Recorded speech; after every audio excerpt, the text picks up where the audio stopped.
সদ্য সাবেক প্রধানমন্ত্রী আওয়ামী লীগ সভানেত্রী শেখ হাসিনাকে দেশ ত্যাগে বাধ্য করা বাংলাদেশে চলমান গণহত্যা, অগ্নিসংযোগ ও রাহাজানির প্রতিবাদে প্রতিবাদ সভা এবং শেখ ফজিলতুন্নেসা মুজিবের জন্মদিন উপলক্ষে দোয়া মাহফিল করেছে যুক্তরাজ্য আওয়ামী লীগ। অঙ্গ সংগঠনের নেতৃবৃন্দের সবর উপস্থিতিতে বীর মুক্তিযোদ্ধা সুলতান মাহমুদ শরীফ তুলে ধরেন এ সময় ধ্বংসযজ্ঞের বর্ণনা। আমাদের 15 বছরের ডেভেলপমেন্ট সেগুলোকে ডিস্ট্রয় করে দিয়েছে। বঙ্গবন্ধুর প্রতি অসম্মান করেছে, জাতীয় নেতাদের প্রতি অসম্মান করেছে, দেশের ইলেক্টেড রিপ্রেজেন্টেটিভদের প্রতি অসম্মান করেছে। তাদের শাস্তি বিধানের জন্য প্রবাসী বাঙালিরা একত্রিতভাবে তাদেরকে সমুচিত শাস্তি দিবে।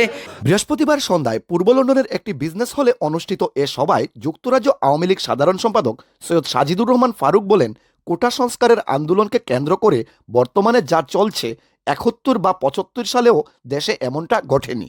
সাজিদুর রহমান ফারুক আরও বলেন, শেখ হাসিনা নির্বাচিত প্রধানমন্ত্রী, শেখ হাসিনার নেতৃত্বে আবারও বাংলাদেশ গড়ার প্রত্যয় জানালেন আন্দোলনের কথা।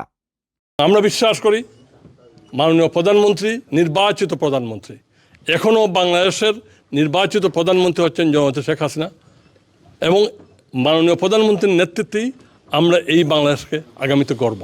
সবাই বক্তব্য রাখেন আজিজুর রহমান, হরমুজ আলী, নইমুদ্দিন রিয়াজ, মারুফ আহমেদ চৌধুরী, আব্দুল আহাদ চৌধুরী, বীর মুক্তিযোদ্ধা দেওয়ান গৌস সুলতান সহ অন্যান্য নেতৃবৃন্দরাও। Kamrul I Russell, ATN Bangla, UK, London.